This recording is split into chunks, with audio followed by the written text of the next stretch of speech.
The courtroom loomed like an ancient fortress, its high marble pillars and polished wooden benches radiating an air of authority that had for years served as a symbol of justice for some and exclusion for others. The echoes of past verdicts whispered through the halls, a reminder of the decisions that had shaped the lives of those who dared to stand before the bench. The weight of history pressed down on the room, its silence more telling than the arguments made within it. Maya Evans walked through the heavy courtroom doors, the rhythmic click of her heels the only sound breaking the stillness. Her presence alone was enough to turn heads, not because she was an attorney, but because she was a black woman standing at the defense table, prepared to challenge a system that had never been designed to accommodate her success. The polished wooden floors had carried many lawyers before her, but few who looked like her had been able to walk them without resistance. She had prepared for this case meticulously. Every detail had been analyzed, every piece of evidence combed through, every argument sharpened to precision. Yet, she knew that today wasn't just about the facts. It never was. Justice wasn't blind in this courtroom. It simply chose who it wanted to see. At the bench sat Judge William Thornton, a man who carried himself like a king in his kingdom.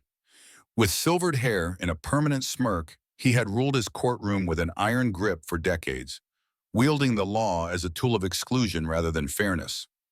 The name Thornton carried weight in the legal system, not because of honor, but because of power. He had long since mastered the art of appearing impartial while ensuring the scales of justice tipped exactly where he wanted them to. Today, those scales were being tested. Across the room, the prosecution sat with smug confidence. Their case was weak, riddled with inconsistencies, and built on prejudice rather than proof. But they weren't worried.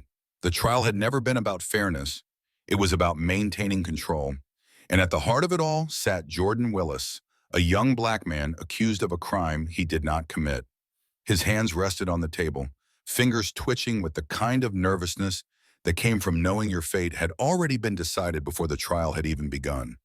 He had sat through it all, the accusations, the whispered conversations behind his back, the stares that painted him guilty before a single word had been spoken in his defense.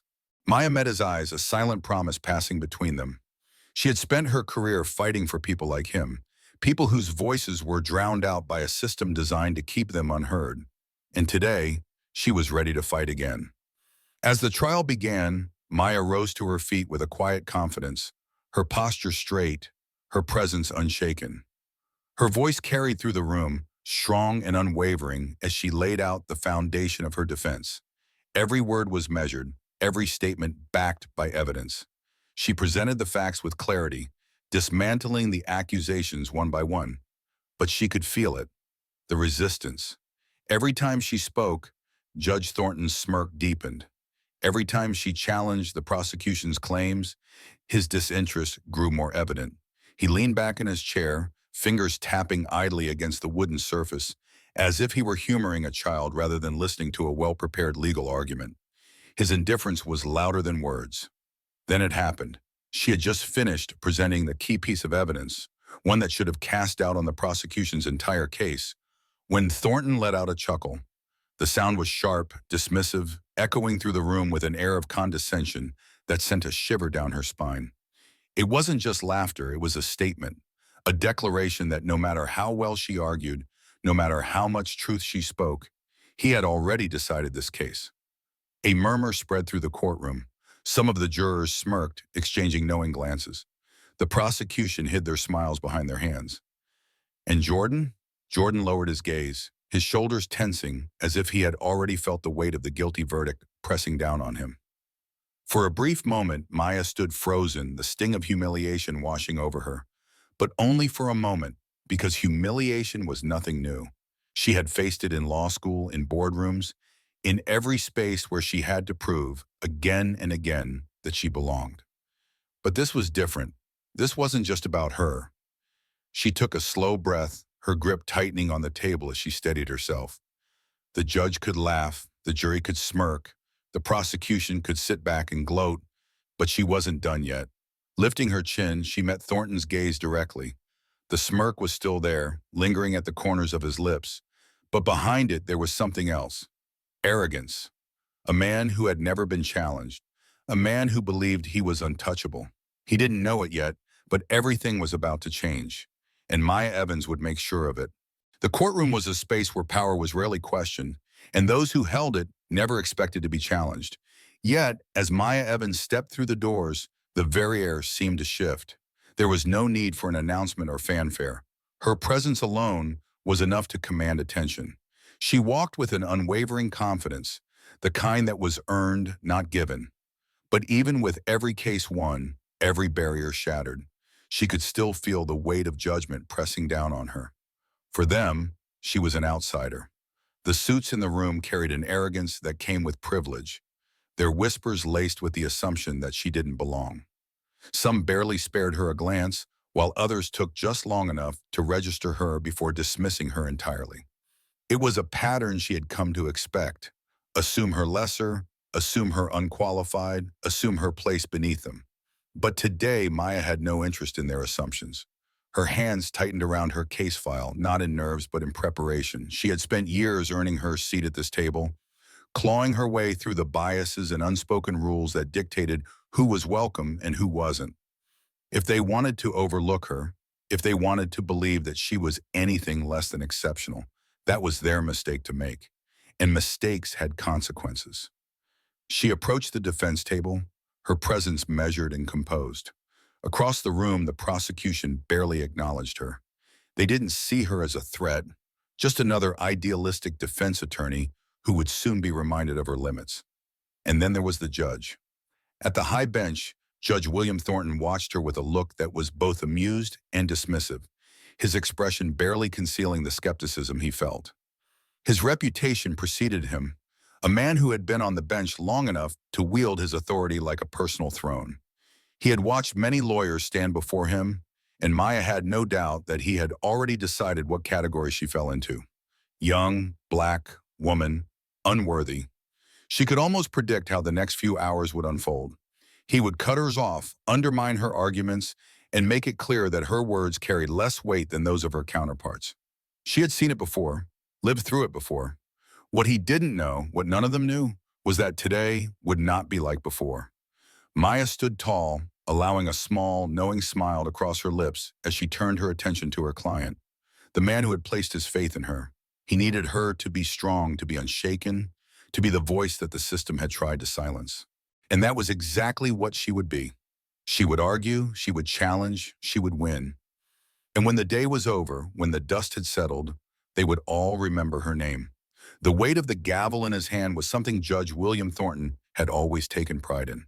It was more than a symbol of justice. It was power, a power he had wielded for decades, carefully deciding which voices were worth listening to and which ones could be silenced with the simple wave of his hand.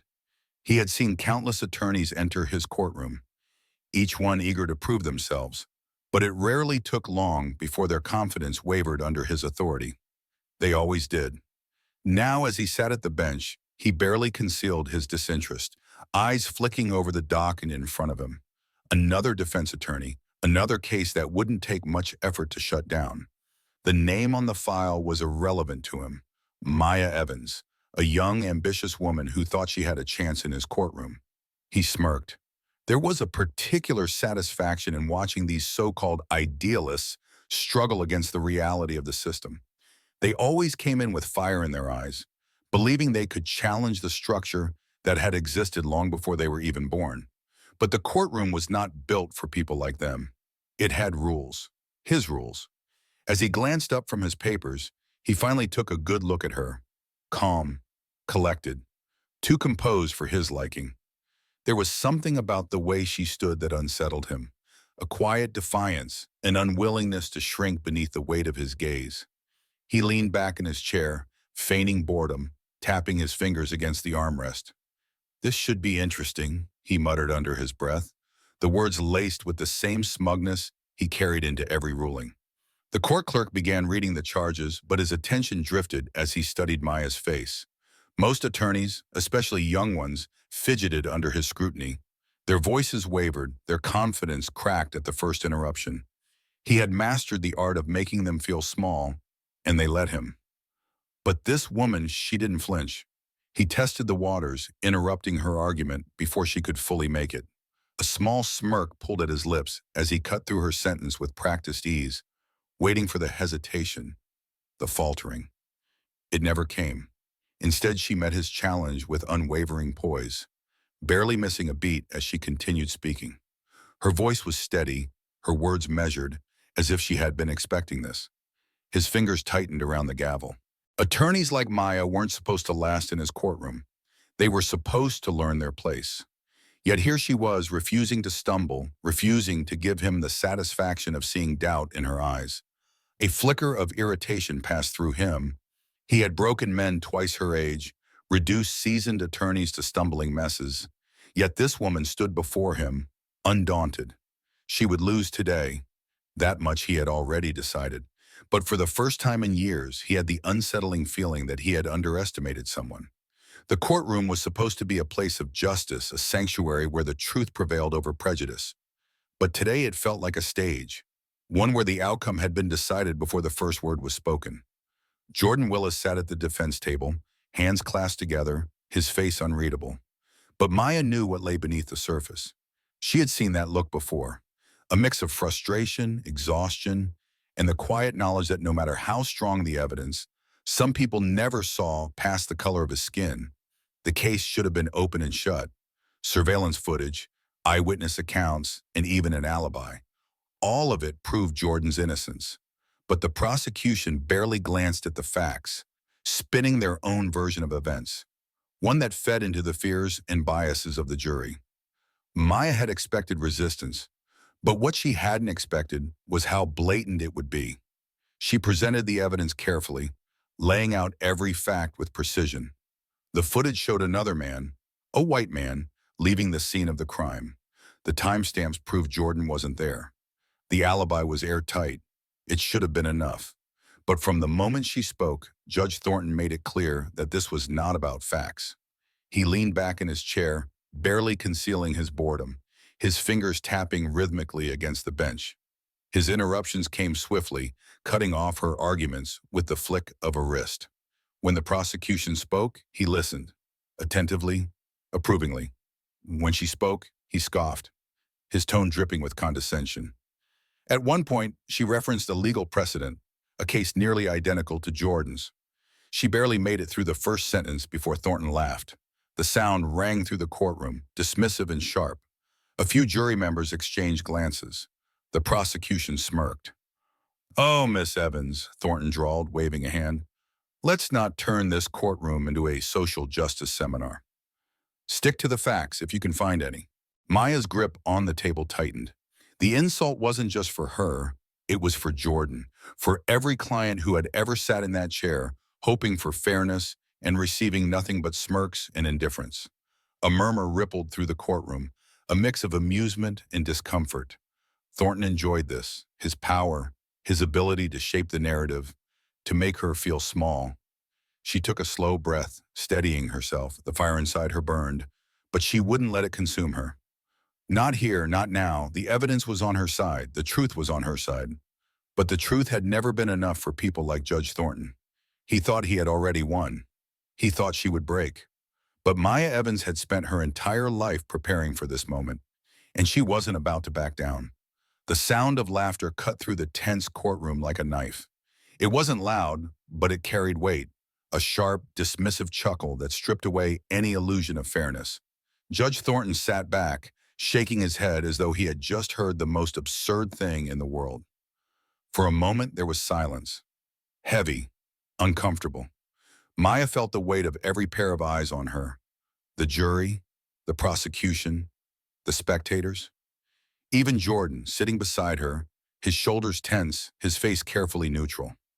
She had prepared for this. She had known the moment she walked into this courtroom that she would be fighting against more than just flawed evidence. She had known that no matter how well she argued, no matter how much proof she presented, there would always be men like Thornton who refused to see her as their equal.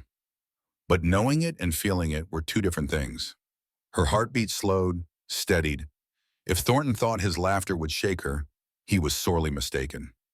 She let the silence stretch, refusing to shrink beneath it. The jury shifted in their seats. A few of them avoided looking at her. Others glanced at Thornton with barely concealed unease. Even the prosecutor, who had spent the entire trial treating Jordan like he was already guilty, looked mildly uncomfortable. Maya inhaled deeply, then exhaled, her expression calm, her spine straight. And then she spoke. "Your Honor," she said, her voice steady, deliberate, "I'm glad you find justice amusing." The laughter in Thornton's throat died. His smirk twitched, the amusement dimming just slightly. Maya tilted her head, letting her words settle. "Because that is what we are here for, isn't it? Justice. Not spectacle, not dismissiveness, not ridicule, just facts. Evidence, the very foundation this legal system claims to stand on." A murmur rippled through the gallery. Even the stenographer, who had been quietly typing every word, paused for half a second before continuing. Thornton's fingers drummed against his bench, his smirk tightening. "Miss Evans, I suggest you stick to—" "I'm not finished." Maya didn't raise her voice, but the quiet power in her tone made the room still. Even Thornton hesitated. She took a slow step forward. "We are here because a young man, an innocent young man, has had his entire life put on trial. Not because of evidence, not because of facts, but because of assumptions, because of a system that decides who is worth listening to before they even open their mouths." She turned toward the jury, her gaze unwavering. "And I want you to ask yourselves something. If Jordan Willis did not look like he does, would we even be here?" Silence. A shifting unease. Maya let her words linger. She didn't need to push harder. The truth had already settled in the room, impossible to ignore. Thornton cleared his throat, shifting in his chair. "Miss Evans, you are dangerously close to contempt." Maya held his gaze, unwavering. "And you, Your Honor, are dangerously close to proving me right." Another silence. This one felt different, heavier. Thornton tapped his gavel twice. "Proceed," he said, clipped, irritated. Maya didn't smile. She didn't need to. The damage had already been done. The weight of the moment presses against Maya's chest as she glances at the jury. Some exchange amused glances, their expressions mirroring the judge's smirk. Others shift uncomfortably in their seats, unwilling to meet her gaze. It is clear, this case was never about evidence. It was never about justice. It was about power, about maintaining control over who gets to win and who is meant to lose. She tightens her grip on the table, inhaling deeply, steadying herself. If they thought she would shrink, they were mistaken. With precision, she lays out the evidence, her voice unwavering. Security footage, timestamps, alibis, all pointing to Jordan's innocence. She references legal precedents, cases where false accusations had been overturned due to improper investigations. Each argument is methodical, thorough, unshakable. But Judge Thornton barely conceals his boredom. He interrupts frequently, cutting her off mid-sentence. "That's enough, Miss Evans," he says, waving a dismissive hand before she can finish presenting a key piece of evidence. "Let's keep this moving." Maya clenches her jaw but refuses to falter. She adjusts her stance, refusing to allow his contempt to rattle her. She presses on, countering every attempt to derail her argument. The prosecution objects, repeatedly. Each time, Thornton grants their objections without hesitation. But when Maya raises one of her own, citing clear procedural violations, the judge exhales dramatically. "Overruled," he states flatly. She expected it, but it still stings. She tries again. Thornton scoffs, shaking his head before she can even finish. "Counselor, we don't have all day for theatrics. If you have something relevant, get to it." A murmur ripples through the courtroom, but no one dares to challenge him. Not the jury, not the court officials. The message is clear. Maya is alone in this fight. Jordan watches her from the defendant's table, his expression unreadable, but she can sense the exhaustion in his eyes. He had known how this would go before they even stepped into the courtroom. But Maya refuses to accept this. She straightens, placing her hands firmly on the table, her voice clear and deliberate. "Your Honor, I'm simply presenting facts, the foundation of our justice system." Thornton smirks. "Spare us the lecture, Ms. Evans." Maya doesn't break eye contact. "I'll spare it when this court starts upholding the principles it claims to stand for." Silence. A tension so thick it settles over the room like a fog. Even the jury, who had smirked along with Thornton earlier, is now shifting uneasily. Thornton exhales sharply. Move on. But it is too late. The cracks in his authority have begun to show. The arrogance in his demeanor now reads as discomfort. The jury, who had been so quick to dismiss Maya, suddenly seems less certain. And Maya knows she has just changed the tone of the trial. She isn't just arguing for Jordan anymore. She is forcing them to see the game they are playing. And she isn't leaving this courtroom without a fight. The weight of the verdict presses down on the courtroom like an unspoken curse. The words ring out, cold and final. Guilty. A hush falls over the spectators, but there is no shock, no outrage, only the expected, the inevitable. The system has delivered its decision, just as it always does. Thornton barely conceals his satisfaction as he straightens in his chair, his gaze sweeping over the room like a king passing judgment on a subject he never intended to listen to. Jordan stands motionless, absorbing the words that will shape the rest of his life. The fight in his eyes flickers for a moment, but he refuses to bow his head. He has already lost so much, but he will not lose his dignity, not today. Maya grips her files tightly, her fingers pressing into the paper as if she can somehow hold on to justice itself. She had fought with everything she had. The evidence had been there, the inconsistencies in the prosecution's case laid out with precision. But truth had never been the deciding factor here. The jury had seen what they wanted to see. Thornton's voice slices through the air, his tone laced with the false sympathy of a man who has never known struggle. He announces the sentence with the ease of someone ordering a meal at a restaurant. Decades behind bars, a life stolen in an instant. Then, as if to twist the knife, he leans back and delivers his final blow. Well, Miss Evans, better luck next time, if there ever is a next time. The chuckles ripple through the courtroom, low and muffled, but loud enough for Maya to hear. Loud enough to remind her of the room she is standing in. Loud enough to tell her what they all think of her. But she does not flinch. She does not lower her gaze. She does not break. Instead, she exhales slowly, methodically gathering her papers, straightening them with the careful precision of a woman who knows that her time is coming. Because it is. As she walks out of the courtroom, her heels clicking against the marble floor, she knows something that Thornton and his jury do not. The game they are playing? It's about to change. Because Maya Evans is no longer just a defense attorney. In mere days, the ink will dry on an appointment that will rewrite the rules. In mere days, the man who laughed at her will answer to her. And when that moment comes, when the gavel is in her hands and justice is no longer a suggestion but a certainty, she will not need to gloat.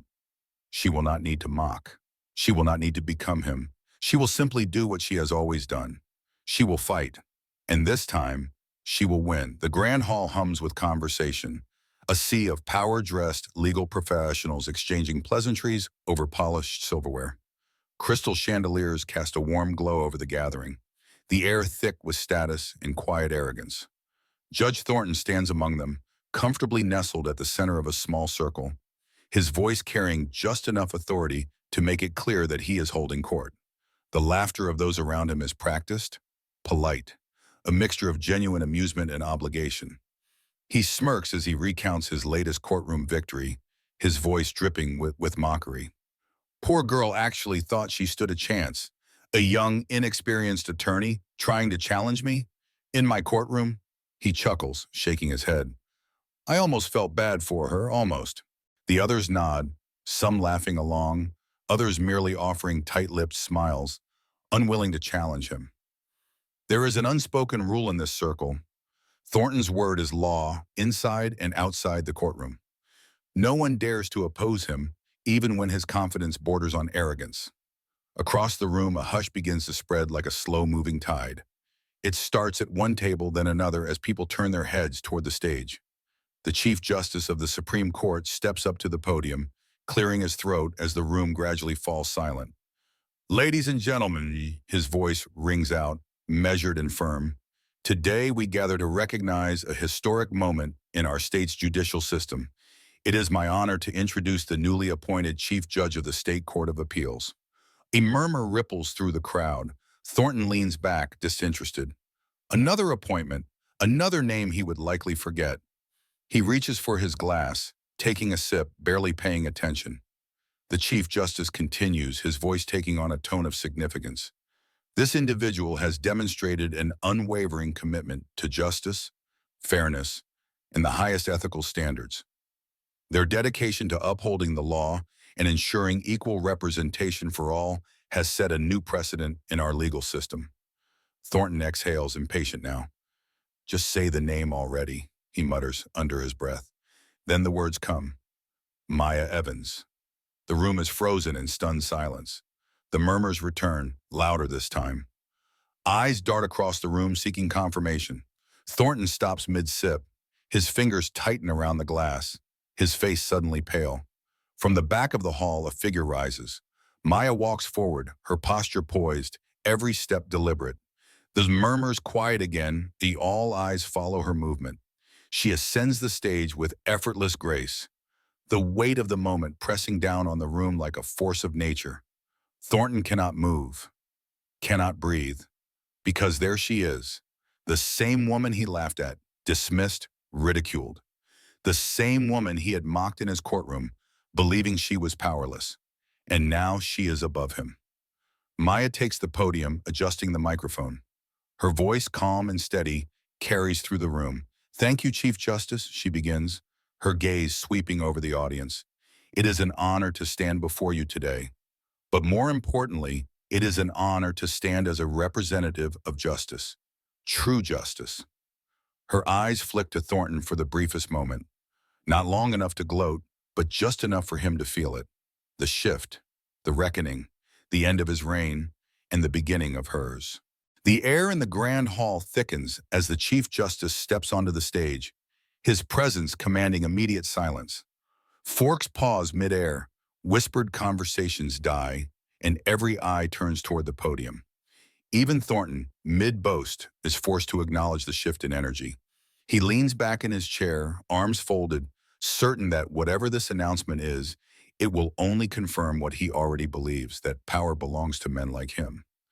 The microphone crackles, and the Chief Justice clears his throat before speaking, his voice carrying over the stillness. Ladies and gentlemen, we are proud to welcome the new Chief Judge of the State Court of Appeals, Maya Evans. For a moment, silence lingers, stretched so thin that the very walls seem to hold their breath. Then a wave of shocked murmurs sweeps across the room. Gasps punctuate the air, glasses clink as hands tremble, and all around, heads swivel in unison toward the woman who has just risen from her seat. Maya walks forward, her steps steady, her expression unreadable. Each movement exudes quiet confidence, but beneath it is the weight of every injustice, every dismissal, every time she was told she did not belong. The same faces that once looked through her now watch with wide eyes, the reality of the moment dawning upon them like a truth they never considered possible. Thornton's smirk is gone.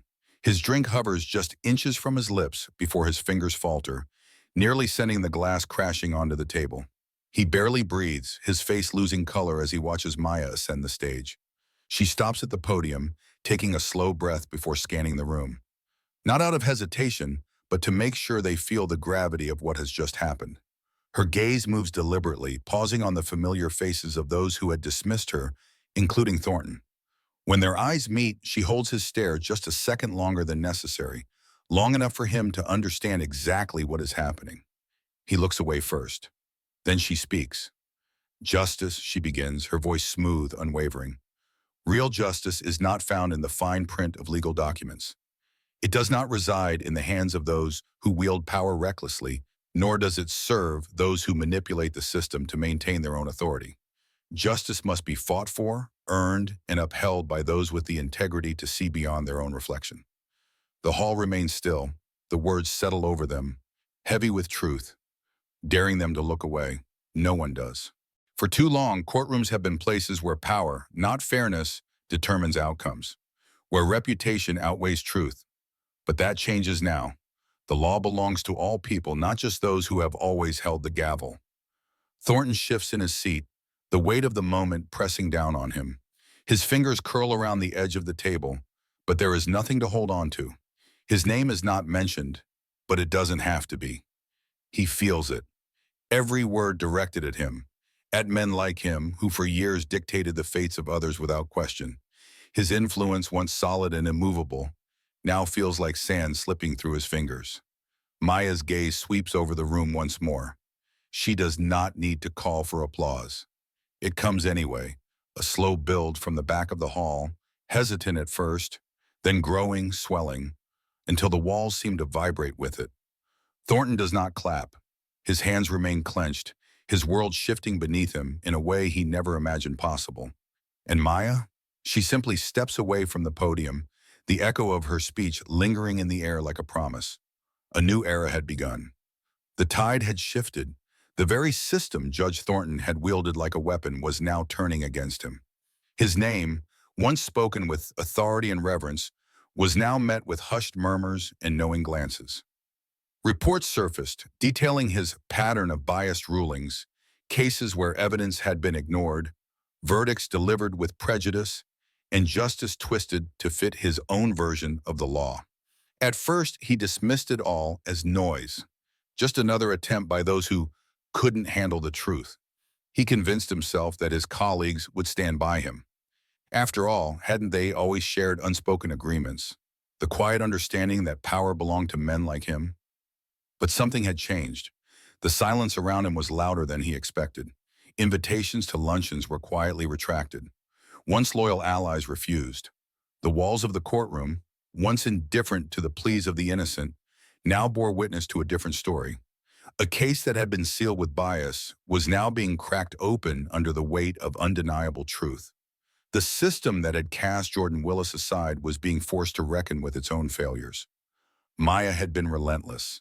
Every document had been scrutinized, every overlooked piece of evidence brought to light. The case had never been about guilt. It had been about power, about who was deemed credible in the eyes of the law. But now the same courtroom that had once turned its back on him was forced to listen. When the ruling was announced, a hush fell over the room. Jordan, once shackled by a verdict that had stolen his future, stood at the center of it all. His name was cleared. The weight of an unjust sentence lifted, yet the scars of the past remained. He did not smile immediately. Freedom was not a gift. It was something he had been owed all along. Maya watched him closely, knowing this was not just his victory. It was a crack in the foundation of a system built to exclude people like him. The reporters who had once written his guilt into headlines now scrambled to document his release. Cameras flashed, microphones were shoved forward, but Jordan simply inhaled deeply, savoring air that no longer belonged to a prison cell. He turned to Maya, his voice thick with emotion. "You didn't give up on me." Her eyes didn't waver. "I never will." There was no need for more words. The moment spoke for itself. Justice had been delayed, but not denied. And for the first time in a long time, the courtroom that had been a place of injustice felt, even if just for a moment, like it belonged to the people it had failed. The doors of the courthouse opened to a new chapter. Jordan stepped outside, the crisp air hitting his face in a way it never had before. Freedom was no longer an idea, no longer a distant, unreachable dream. It was real. His hands, once bound by a system that never intended to let him go, now rested freely at his sides. The world around him had not changed, but something inside him had.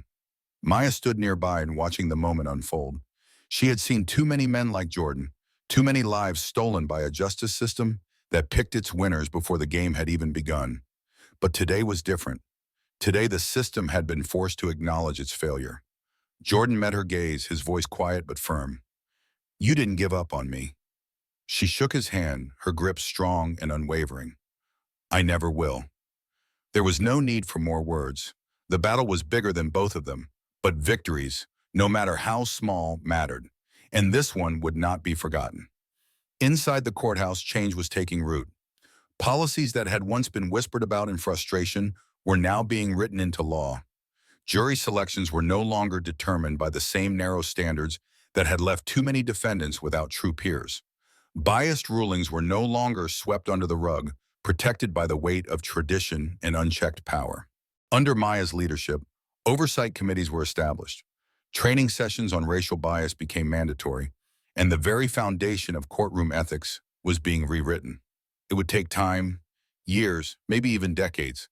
But the walls that once seemed unshakable were beginning to crack. For the first time, lawyers of color walked into courtrooms without the familiar weight of inevitability on their shoulders. They spoke with confidence, knowing that justice was no longer just a performance, but something that could be fought for and won.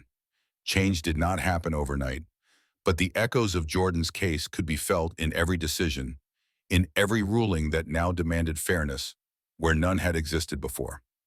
The system had not been built for people like him, but it was being forced to make room. And Maya, who had once stood in that very courtroom, belittled and dismissed, stood now with the knowledge that power was not given. It was taken, claimed, and held firm in the hands of those who refused to be ignored. The fight was far from over, but for the first time, the battlefield was shifting. And this time, they were ready. The courthouse halls, once filled with the echoes of Maya's struggle, now carried a different weight. The footsteps that had once been hesitant, restrained by the constant reminder of bias and exclusion, now moved with quiet authority. The fight had been long, exhausting, and unrelenting, but the power she held now was undeniable. As she reached the grand marble steps, a familiar figure appeared in the dim corridor. Judge Thornton stood just a few feet away, a man who once ruled these halls with arrogance, now burdened with the weight of his own downfall. His face, once smug with self-assured dominance, was pale, drawn tight with the knowledge that his influence had crumbled. For the first time, there was no condescension in his expression, no dismissive smirk playing at the corners of his lips. Instead, there was something unfamiliar, unease. He had spent years believing himself untouchable, laughing at those who dared to challenge him. But time had proven that power was never truly absolute. He made no attempt to speak, no attempt to meet her gaze. His eyes flickered downward, his once confident stance faltering as she approached. There was no official ruling against him yet, no formal consequences handed down, but he knew the truth. His reign was over. The colleagues who once praised him now avoided his name, his past decisions under scrutiny, his future uncertain. Maya didn't pause. She didn't slow her steps, didn't grant him the satisfaction of acknowledgement. She simply walked past him, the silence between them louder than any words could have been. Thornton stepped aside, an instinctive reaction he likely didn't even register, as though something in him had already accepted what he refused to admit. He no longer held the authority here. Maya didn't look back. The doors opened before her, the cool night air brushing against her face as she stepped outside. The courthouse, once a place that symbolized injustice, now held the beginnings of something new. The world would keep moving. There would be other cases, other fights, other battles against those who tried to maintain a system built to exclude. But tonight, in this moment, Maya had already won. Not because she had defeated a man like Thornton, but because she had never needed his approval to lead. She always had, and now the world knew it too. The office carried an air of quiet authority, not just because of its grand mahogany desk or the towering bookshelves filled with decades of legal precedent. It was the weight of its purpose, the silent expectation that the person sitting in this chair would shape the very foundation of justice. Maya sat behind the desk, her fingers lightly brushing the edges of a case file. It was a familiar ritual, one she had done countless times before. But today, everything was different. The title beneath her nameplate read Chief Judge of the State Court of Appeals, a title she had earned through relentless perseverance, one that many had believed she would never hold. A gentle beam of afternoon light streamed in from the window, casting a glow on the photograph beside her. It was old, slightly worn at the edges, but the image remained clear. Her father, standing with his hands on his hips, a knowing smile on his face. He had always believed in her before she even knew how to believe in herself. His voice echoed in her mind, words from long ago. You don't fight for a world that is fair, Maya. You fight to make it fair. She inhaled deeply, settling into the reality of what lay ahead. This desk, this chair, this title, it wasn't a victory lap. It was a responsibility. Outside the door, voices murmured, footsteps moved briskly. The wheels of justice never stopped turning, and neither would she. She reached for the next case file, flipping it open. The name on the page belonged to a young man who had been denied a fair trial. His case, like so many others, had been brushed aside, deemed unworthy of true consideration. Not anymore. The past had tried to define her, tried to dictate where she belonged and where she didn't. But now she was the one shaping the future. With quiet resolve, she picked up her pen, ready to begin. Maya Evans had never been given a place at the table, so she built her own.